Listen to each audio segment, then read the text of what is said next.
Halo teman-teman, selamat datang di channel Di Balik Layar Hidup. Pada kesempatan kali ini, saya ingin berbagi sebuah cerita yang sangat menarik dan penuh makna. Sebuah cerita yang tidak hanya menghibur, tetapi juga memberikan banyak pelajaran hidup yang sangat berharga untuk kita semua. Seperti biasa, cerita ini mengandung banyak hikmah yang bisa kita ambil untuk menjalani kehidupan sehari-hari. Pagi yang cerah menyinari kota Sentosa Raya, tempat di mana gedung-gedung tinggi bersanding dengan lalu lintas yang padat dan hiruk-pikuk bisnis. Di jantung kota, berdiri megah sebuah bangunan 5 lantai, dengan dinding kaca dan logo mencolok. Bank Nusantara Raya, Cabang Sentosa. Sebuah simbol kemapanan, tempat para pebisnis, pengusaha muda, dan keluarga mapan mengelola kekayaannya.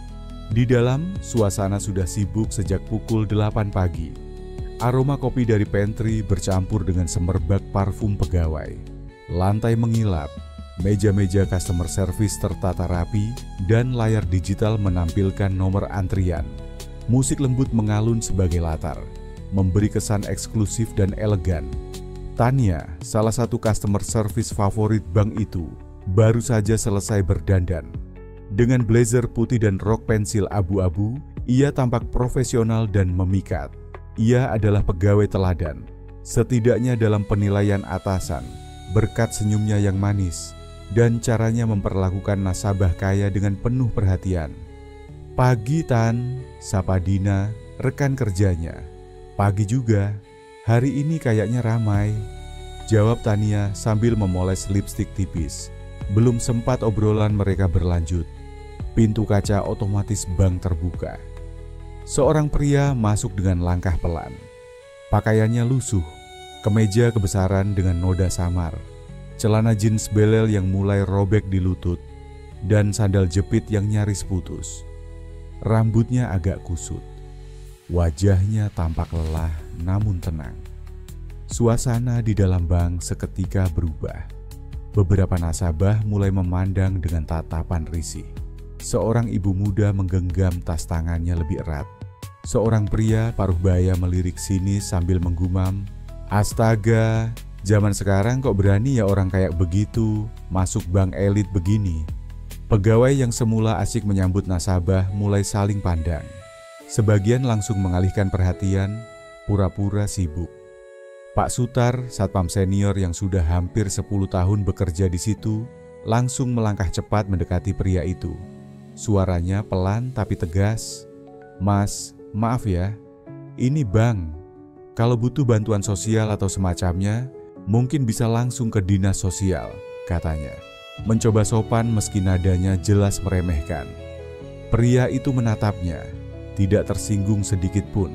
Matanya jernih dan sorotnya tenang. "Saya tahu ini bank, Pak. Saya kesini karena ingin buka rekening." Pak Sutar sedikit tersentak.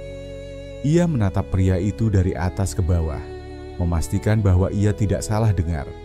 Dengan nada sedikit geli, ia menjawab, "Oh, ya sudah, silakan ke bagian CS saja. Tapi, jangan tersinggung ya Mas, mungkin prosedurnya agak ketat." Pria itu hanya mengangguk. "Saya mengerti." Dengan langkah pelan, ia mendekati meja customer service.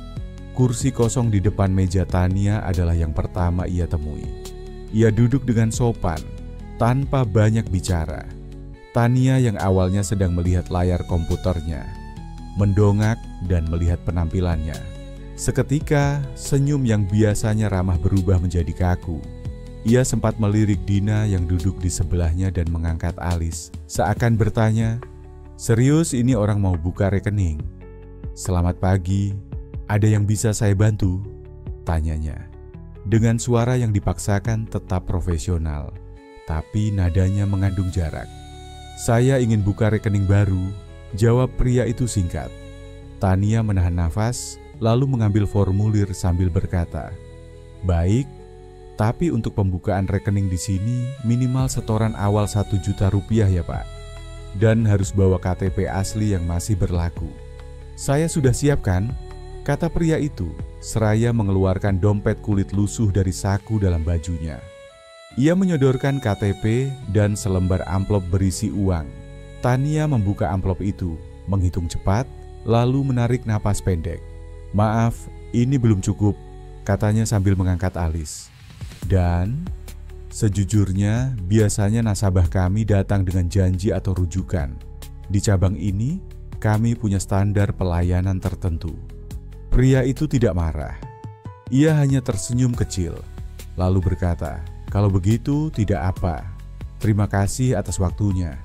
Ia berdiri perlahan, mengambil kembali KTP dan amplopnya, lalu berjalan keluar bank tanpa kata. Dina menatap Tania setengah geli. "Kamu baik juga masih mau layanin?" Tania tertawa pelan. "Ya masa aku usir langsung? Tapi serius, orang begitu buka rekening di sini. Bukan gaya kita banget."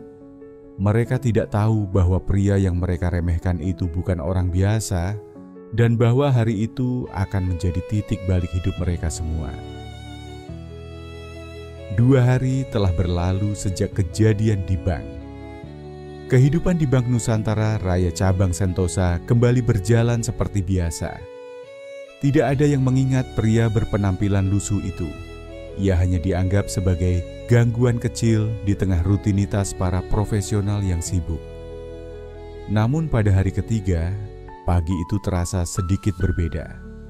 Sebuah mobil hitam mengilap dengan plat nomor dinas dan pengawalan di belakangnya berhenti tepat di depan pintu masuk bank. Seorang pria berbadan tegap membuka pintu dan membukakan jalan bagi seorang tamu. Dari dalam mobil muncul seorang pria dengan setelan jas biru tua yang rapi, rambut tersisir ke belakang, dan sepatu kulit mahal yang berkilat. Wajahnya bersih, sorot matanya tenang namun tajam. Ia berjalan tegap menuju pintu, diiringi 2 orang staf pribadi yang tampak membawa berkas-berkas dan tablet elektronik. "Pagi Pak, ada yang bisa saya bantu?" tanya Pak Sutar si Satpam dengan suara agak gugup melihat tamu penting itu. Pria itu berhenti sejenak, menatap Pak Sutar, lalu tersenyum. "Masih ingat saya Pak?" tanyanya. Pak Sutar mengerutkan dahi. Ia mencoba mengingat. Ada sesuatu di mata pria ini yang terasa familiar. Namun ia ragu. "Saya yang kemarin datang pakai baju lusuh, ingin buka rekening," lanjut pria itu pelan tapi jelas. Pak Sutar terpaku. Matanya membelalak, mulutnya sedikit terbuka. Itu Bapak yang waktu itu?" Pria itu mengangguk. "Nama saya Raka Wijaya, dan hari ini saya datang sebagai pemilik saham mayoritas baru Bank Nusantara Raya." Sekeliling mereka langsung sunyi. Beberapa pegawai yang mendengar ucapan itu menoleh. Salah satu manajer operasional, Pak Rio, buru-buru keluar dari ruangannya ketika mendapat informasi dari front desk bahwa pemilik saham mayoritas datang mendadak. Raka melangkah masuk dengan tenang. Di dalam, suasana customer service mendadak tegang. Dina dan Tania yang melihatnya hampir tak percaya. Tania yang saat itu sedang menerima nasabah lain langsung terdiam begitu pria itu menatap ke arahnya. Matanya membulat, mengenali wajah itu. Meski kali ini jauh berbeda, Pak Rio buru-buru menyambut. "Selamat datang Pak Raka. Kami tidak tahu Bapak akan berkunjung langsung ke cabang ini. Mohon maaf atas segala kekurangan." Raka tersenyum ramah. "Tidak perlu minta maaf Pak Rio. Saya memang sengaja datang tanpa pemberitahuan untuk melihat bagaimana bank ini memperlakukan orang." Ia lalu menoleh ke arah Tania yang kini tampak pucat. Semua pegawai lain mulai menunduk, pura-pura sibuk, tapi jelas mereka menyimak semua yang terjadi. "Saya pernah datang ke sini beberapa hari lalu. Dengan pakaian sederhana, saya ingin tahu bagaimana staf memperlakukan orang yang tidak tampak seperti nasabah penting," katanya. Suaranya tetap lembut tapi tegas. Tania mencoba tersenyum. Maafkan saya Pak, saya..." "Tenang Mbak Tania, saya tidak datang untuk menegur atau mempermalukan siapapun. Tapi saya ingin menyampaikan sesuatu yang penting untuk semua." Raka lalu berdiri di tengah ruangan. Ia menatap para pegawai, kemudian berkata, bank ini tumbuh karena kepercayaan. Dan kepercayaan tidak hanya berasal dari nasabah kaya, tapi dari siapapun yang percaya kepada kita. Jangan pernah menilai seseorang dari penampilannya, karena hari ini mungkin ia datang dengan sandal jepit, tapi esok ia bisa jadi pemilik tempat Anda bekerja. Semua ruangan hening. Tania menunduk dalam-dalam. Dina terdiam. Pak Sutar hanya bisa berdiri kaku. Hanya Pak Rio yang mencoba tersenyum dan mengangguk berkali-kali sambil berkata, "Benar Pak, benar sekali." Raka mengakhiri dengan kalimat yang membekas. Kerendahan hati adalah kekayaan yang tidak bisa dibeli. Setelah itu, Raka melangkah ke lantai atas untuk pertemuan internal dengan jajaran manajemen pusat. Namun kehadirannya telah meninggalkan getaran besar di lantai bawah. Para pegawai saling pandang. Ada yang merasa malu, ada yang merenung, dan ada pula yang mulai melihat pekerjaannya dengan sudut pandang berbeda. Tania, setelah lama terdiam, berkata lirih pada Dina, "Aku baru saja belajar satu pelajaran hidup terpenting dalam karierku." Sudah seminggu sejak kedatangan Raka Wijaya mengguncang lantai bawah Bank Nusantara Raya Cabang Sentosa. Namun efek dari kehadirannya masih terasa kuat. Setiap pegawai tampak lebih berhati-hati dalam melayani nasabah. Senyum yang tadinya hanya untuk yang kelihatan kaya, kini mulai menyebar ke siapapun yang datang ke meja layanan. Namun perubahan besar baru saja dimulai. Pada hari Senin pagi, tepat pukul 8.00, seluruh karyawan cabang dikumpulkan di aula rapat lantai 3. Undangan mendadak malam sebelumnya berbunyi singkat. Semua karyawan wajib hadir. Akan ada pengarahan langsung dari Bapak Raka Wijaya. Tidak ada toleransi keterlambatan. Aula penuh. Pegawai dari semua divisi hadir. Teller, customer service, marketing, back office, sampai satpam dan petugas kebersihan. Ada yang tegang, ada yang penasaran. Pukul 8.15, Raka memasuki ruangan. Ia tidak membawa banyak pengawal. Hanya satu orang staf profesional yang berdiri di belakangnya, membawa iPad dan dokumen. "Selamat pagi semua," sapa Raka dengan tenang. "Selamat pagi Pak," jawab para karyawan hampir serempak. Raka menatap seisi ruangan. "Saya tahu sebagian dari Anda masih merasa tidak nyaman dengan kehadiran saya. Tapi saya tidak datang untuk membubarkan, menggantikan, atau menghukum siapapun. Saya datang karena saya percaya bank ini bisa lebih dari sekadar tempat menyimpan uang. Ia bisa jadi tempat menanam nilai."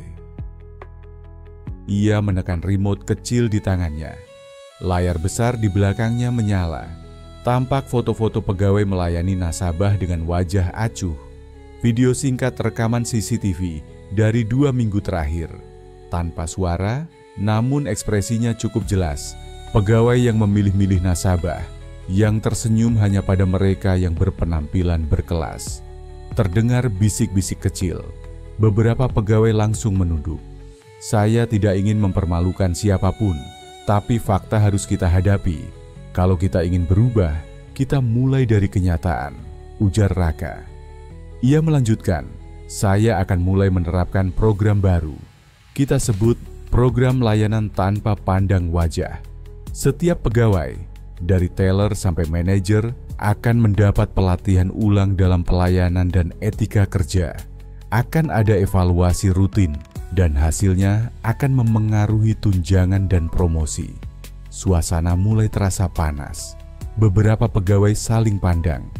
Tidak semua setuju. Pak Dimas, kepala operasional yang sudah bekerja lebih dari 15 tahun di bank itu, mengangkat tangan. "Maaf, Pak Raka, saya paham niat Bapak baik, tapi cara Bapak cukup ekstrem. Pegawai kami sudah bekerja keras, dan perubahan drastis seperti ini bisa menimbulkan ketidakstabilan internal." Raka menatap Pak Dimas. "Saya menghormati pengalaman Anda, Pak Dimas, tapi izinkan saya bertanya, apakah bekerja keras saja cukup jika kita tidak adil dalam pelayanan? Pak Dimas terdiam. Perubahan memang tidak nyaman, tapi tidak ada pertumbuhan tanpa ketidaknyamanan. Kita terlalu lama berada dalam zona aman, Pak. Raka lalu menutup sesi dengan kalimat yang menusuk tapi jujur. Bank yang besar bukan diukur dari tinggi gedung atau jumlah nasabah VIP-nya, tapi dari bagaimana ia memperlakukan yang paling kecil, yang paling lemah, yang paling sederhana, dengan rasa hormat yang sama. Sesi ditutup. Pegawai keluar ruangan dalam diam. Tidak ada tepuk tangan, hanya gumaman dan tatapan serius. Di antara mereka, Tania berjalan pelan. Wajahnya muram. Ia merasa ucapan Raka seolah diarahkan langsung padanya. Dan memang begitu. Dina menyusul di sampingnya. Gila sih dia. Tapi kayaknya benar juga. Tania tidak menjawab. Ia tahu, masanya menjadi ratu senyum palsu di bank itu sudah selesai. Dan dalam diam, ia mulai bertanya pada dirinya sendiri. Apakah aku bisa berubah? Atau aku akan tergilas oleh perubahan ini? Hari-hari berikutnya di Bank Nusantara Raya Cabang Sentosa seperti berjalan dalam dua dunia yang berbeda. Di depan nasabah, semuanya tampak membaik.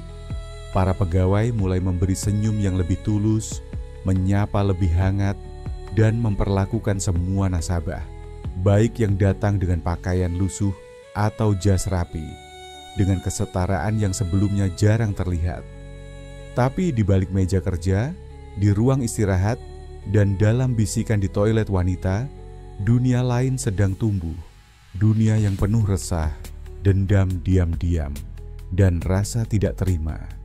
Tania, yang dulu selalu jadi pusat perhatian karena senyum dan gayanya yang selektif, kini seperti kehilangan panggung. Ia mulai menyadari bahwa senyum pilih kasih mabuk pasimnya dulu bukan hanya kebiasaan, tapi bagian dari identitasnya di kantor.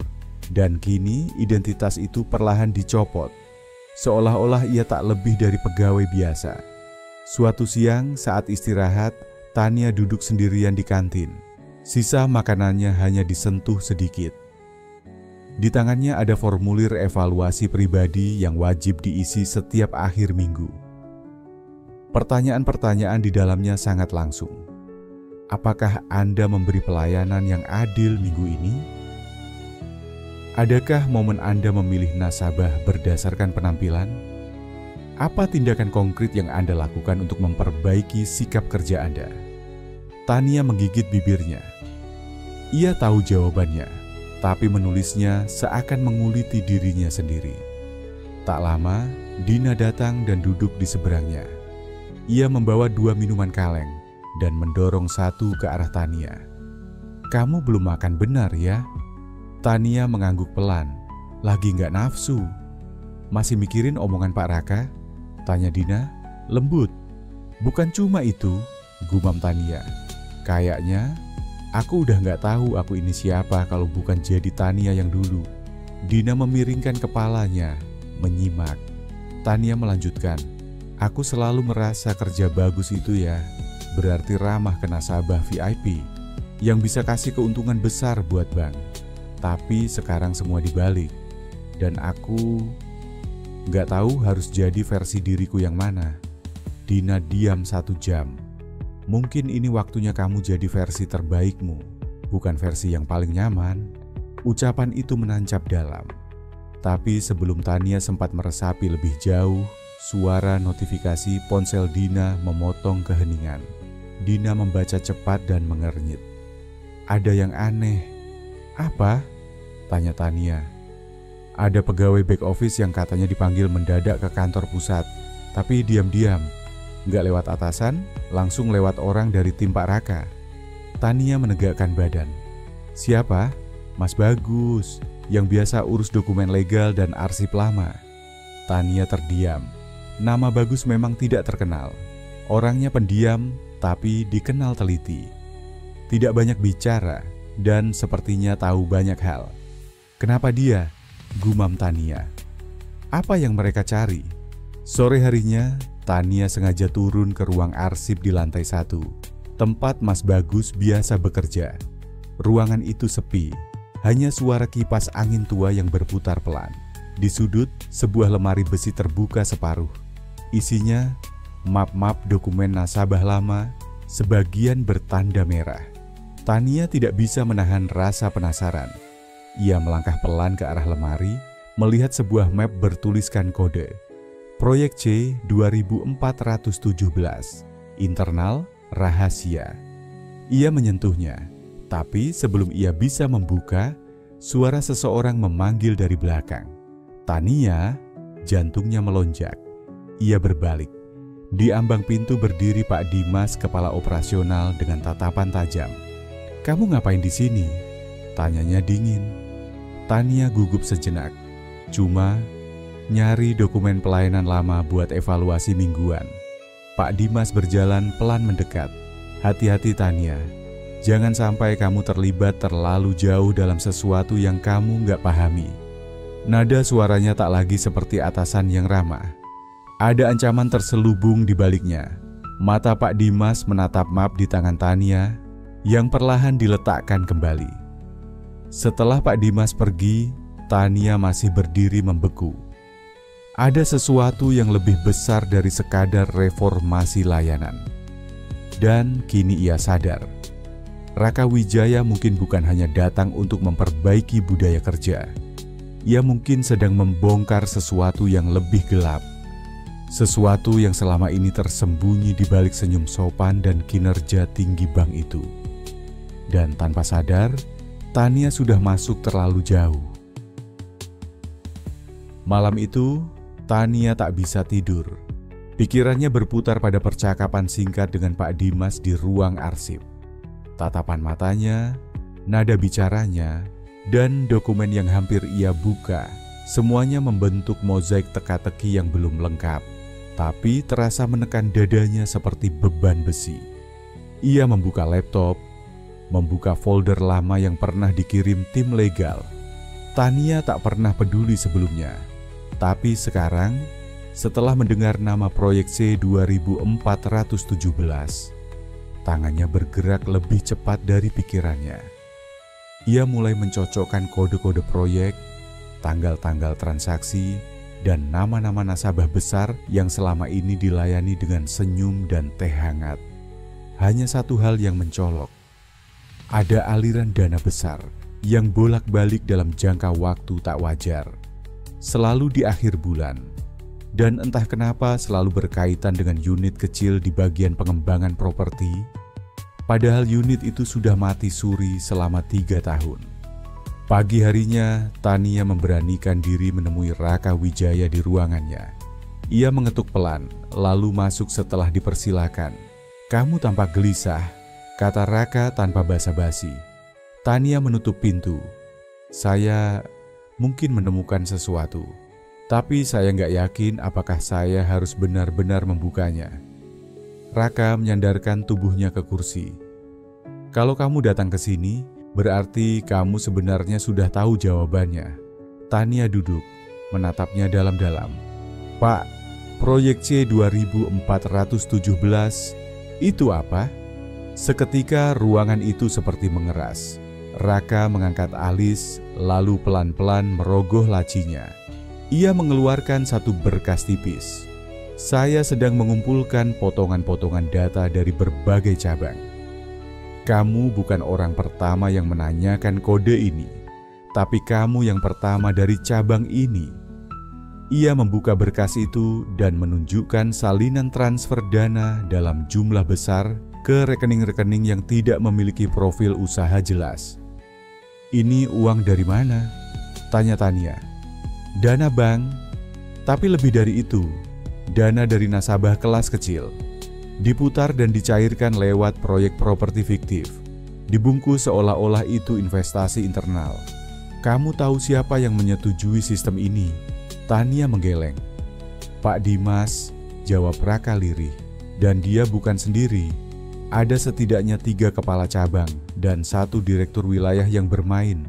Mereka menggunakan celah di sistem manajemen lama yang tidak pernah diperiksa ulang. Kebijakan pelayanan istimewa pada nasabah besar ternyata bukan hanya soal keramahan, tapi juga soal kepentingan bisnis. Tania menghela napas panjang. Jadi, semua ini bukan sekadar soal budaya kerja. Ini soal korupsi. Raka mengangguk. Dan kamu berada di titik tengah. Hari-hari berikutnya, Tania berjalan di atas garis tipis. Ia tetap menjalankan pekerjaannya seperti biasa, menyapa nasabah, membantu staf, dan memimpin evaluasi internal. Tapi di balik semua itu, ia mulai mengamati. Siapa yang tampak gugup? Siapa yang tiba-tiba terlalu ramah? Siapa yang menjaga jarak? Dina menjadi satu-satunya tempatnya berbagi. Dan ketika Tania menceritakan segalanya, wajah sahabatnya itu pucat.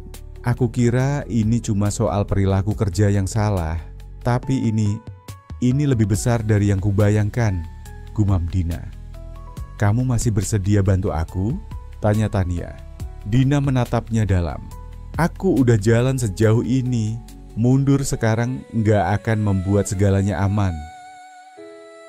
Mereka mulai menyusun rencana, mengumpulkan bukti, mencocokkan pola transaksi, bahkan merekam percakapan-percakapan mencurigakan di ruang staf.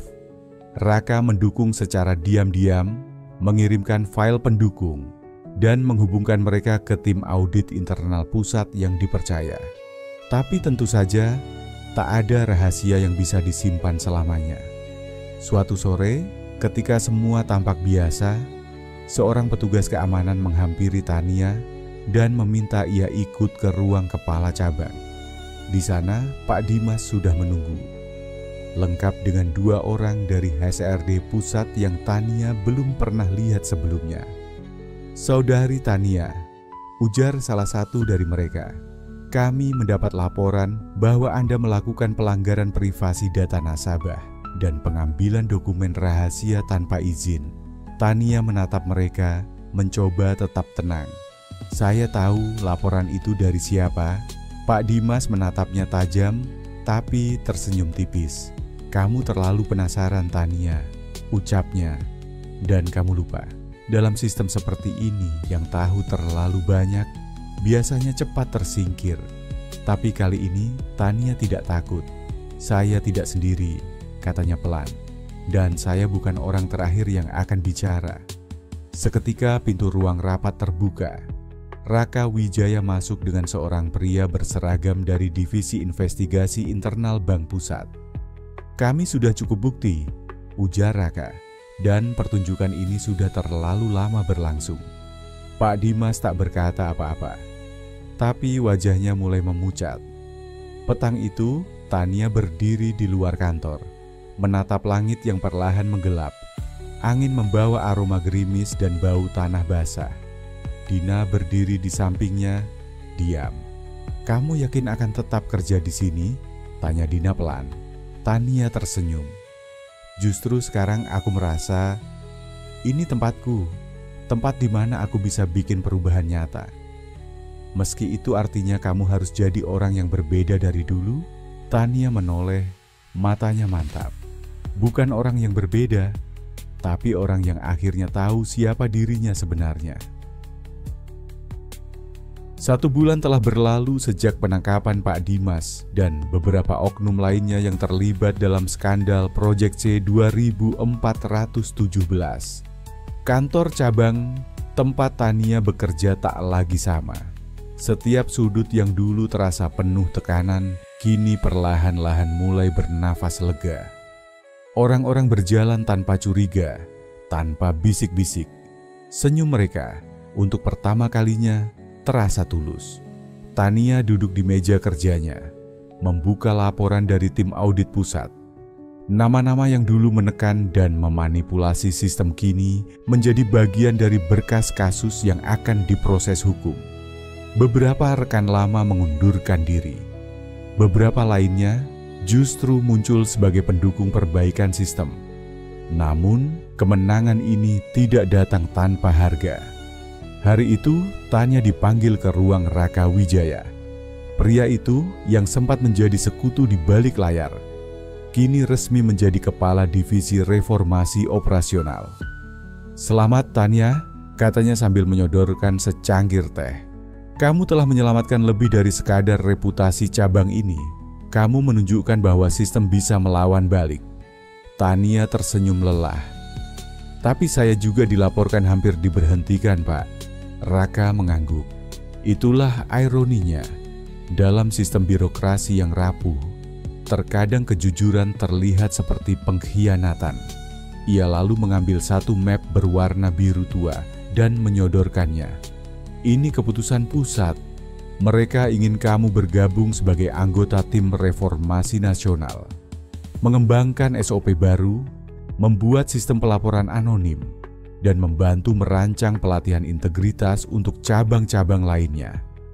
Tania terdiam. Ia tahu ini kesempatan langka. Tapi juga tahu, ini berarti meninggalkan posisi yang ia bangun selama bertahun-tahun, meninggalkan Dina. Meninggalkan orang-orang yang baru mulai percaya bahwa perubahan bisa nyata.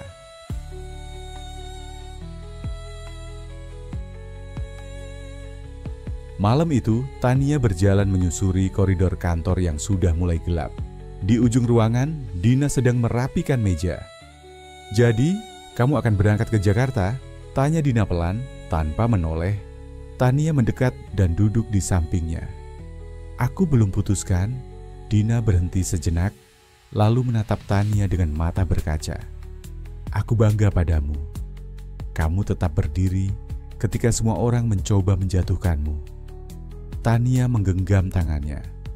"Kalau aku pergi, bukan berarti aku meninggalkan semua ini. Justru sebaliknya, aku ingin membawa cerita kita jadi pondasi buat reformasi." Dina tersenyum lirih. "Kamu selalu jadi orang yang percaya bahwa satu tindakan kecil bisa mengubah segalanya. Sekarang aku tahu, kamu benar. Mereka berpelukan, bukan sebagai rekan kerja, tapi sebagai dua pejuang yang telah bertahan dalam badai yang sama." Di sebuah ruang rapat besar di kantor pusat Bank Nusantara Raya, Tania berdiri di depan layar presentasi. Di belakangnya terpampang tulisan, "Proyek Integritas, membangun ulang kepercayaan dari dalam." Ia mempresentasikan sistem baru yang memungkinkan pelaporan anonim, rotasi jabatan tiap 2 tahun, dan sistem insentif berbasis integritas, bukan hanya performa angka. Di ujung ruangan, para direktur dan pengawas mengangguk perlahan. Setelah sesi selesai, seorang wanita muda menghampirinya. "Bu Tania, saya dulu teller di cabang Kertanegara. Cerita ibu menyemangati saya untuk tetap bekerja di sini. Meski banyak teman saya memilih mundur, sekarang saya jadi pengawas kas." Tania tersenyum. "Bangga padamu." Semangat itu menular. Wanita itu tersenyum kembali, dan sebelum pergi ia berkata, "Kadang perubahan butuh seseorang yang berani bertanya. Tapi lebih dari itu, butuh seseorang yang tetap bertahan saat jawabannya menyakitkan." Tania kini dikenal sebagai arsitek reformasi etika perbankan di Bank Nusantara Raya. Tapi lebih dari itu, ia tetap wanita yang dulu masuk kantor dengan sepatu hak rendah dan secangkir kopi pahit. Ia tak pernah melupakan kantor cabang tempat segalanya bermula. Sesekali ia masih datang ke sana, menyapa staf lama, duduk di ruang rapat, dan bercengkerama dengan Dina yang kini menjadi kepala layanan nasabah. Di balik semua ketenaran dan pencapaian itu, Tania tahu satu hal. Perubahan bukan tentang mengalahkan yang jahat, tapi tentang terus menyalakan cahaya kecil, sampai yang lain ikut percaya bahwa terang itu bisa mengalahkan gelap. Dan ia kini adalah cahaya itu. Dari perjalanan ini, kita belajar bahwa keberanian dan kejujuran adalah kunci untuk mengubah ketidakadilan menjadi kebaikan. Meskipun jalan yang ditempuh penuh tantangan, keteguhan hati dan tekad untuk berbuat benar akan membawa perubahan yang berarti. Jangan takut untuk berdiri melawan ketidakbenaran, karena satu langkah kecil dari kita bisa menjadi awal dari perubahan besar bagi banyak orang. Selalu percayalah bahwa kebaikan akan menang pada akhirnya.